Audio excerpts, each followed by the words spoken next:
Hey, it's Sean from the driver's perspective, and it's time to install the last part on the 86 to make it track ready. An essential item for any BRZ, FRS, or Toyota 86 going to the track, an oil cooler.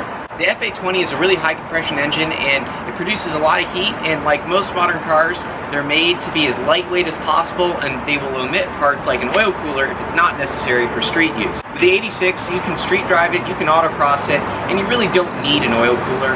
I kept an eye on the oil temps with this car, and even with a co-driver, it takes quite a few autocross laps to really get the oil into a higher range where the car starts pulling a little bit of power. So, like I said, if you're autocrossing, you can probably skip this part, but if you want to go to a track and do 20-minute sessions, this is essential. Now, there's a lot of different oil coolers on the market, and for the 2017, not everything fits. In fact, as of filming this video, the only oil cooler on the market that I know of that was just released that fits the 2017 models is the Jackson Racing Radiator Oil Cooler Combo, and that's a really great part, but for this build, I don't see forced induction in its future, so it's not really necessary at this time. And if I put a blower on the car or turbocharge it, I can always reevaluate things later. So I picked the Perrin unit because it's sized appropriately for what I'm doing. It's not the biggest oil cooler on the market, and if you're going for much more than stock power levels, this is probably going to be a little bit small, but considering the car is going to be running E85 basically all the time at the racetrack, and that's really the only place I need this, I think this is going to be just fine for the application. Now, one thing I really like about the Perrin oil cooler, they thought of everything. You have every fitting you need, every nut and bolt you need. They use a high quality Mocal sandwich plate, which is huge. You don't want a cheap sandwich plate that restricts flow to your oil cooler. That could not only reduce the effectiveness of the oil cooler, but could cause a catastrophic motor problem. I've seen it happen, so high quality sandwich plates are very important. Another note on sandwich plates, you also want a sandwich plate with a thermostat. A non-thermostatic plate only belongs in a race car that is being closely monitored.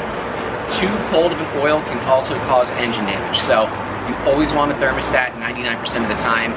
The 1% of you out there that don't need it, you wouldn't be watching this video. You already know you don't need it. So just keep that in mind. Another thing about the Perrin kit, they include an Oem Subaru Oil Filter. I like using Oem oil filters. They made the car, they know what to do, so they're not going to send you anything bad. The lines, which I can show you in detail later, have a fire shield on them. They're push lock fittings, and they also have an extra layer of security with a stainless steel zip tie or clamp on the end, so high quality stuff. Problem we are going to encounter. These fittings are not going to clear the 2017 airbox.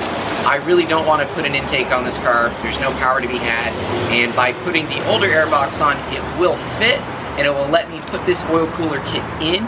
However, that does require a retune and rescaling the math. Again, another thing I don't want to mess with. The tune on the car is really good right now, so ideally we're not going to be messing with that. This video, like my other videos, won't be a step-by-step installation. I just want to highlight a few key areas that I think that the instructions are lacking in, and really showing the process to getting this fit on this car with the 2017 airbox.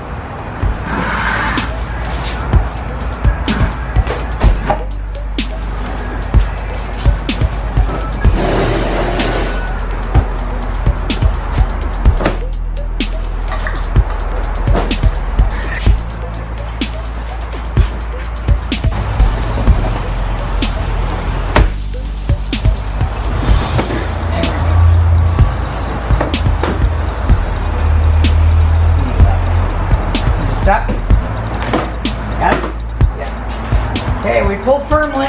We've gone over the choices we have for making this oil cooler fit with the 2017. We've thought about different fittings. We've talked about possibly flipping the oil cooler and mounting it upside down so that way it can drain. But at the end, what we realized is it's a lot simpler to mount it as intended, and that way we can keep these really nicely made lines, which have a fire shield. They use a push lock fitting with a stainless steel zip tie. So we get to retain all of that. We don't have to redo that work, and we are going to put a Perrin cold air intake on this car instead. It's carb approved, it looks good, and it pretty much matches the factory routing, and in theory shouldn't require MAF rescaling, but we'll just data log the car once we get the intake on the car, which is showing up tomorrow, and we'll see if the tune needs any improvements. Next up, mounting the oil cooler. All right, Rocky, so what's the importance of oiling these fittings? To seal the threads. Okay, and you use Marvel Mystery Oil? Marvel Mystery Oil, yes. Engine oil, would that work as well or no? No, Marvel Mystery Oil is thin, so it can get in the threads. Okay. Engine oil is a little thick.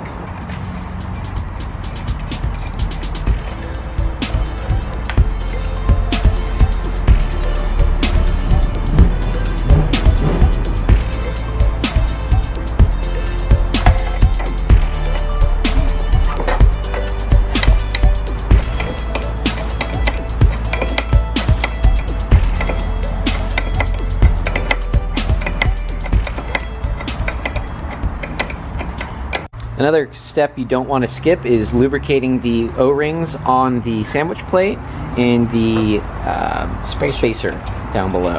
Next to the, help me find my words there, Rocky. Yeah. Then you'll thread it down and make sure you have everything angled correctly so the lines will... I'm leaving it loose so I can move it. Okay. And then once I get the line set... Then we'll torque it down? Then we'll torque it. Okay.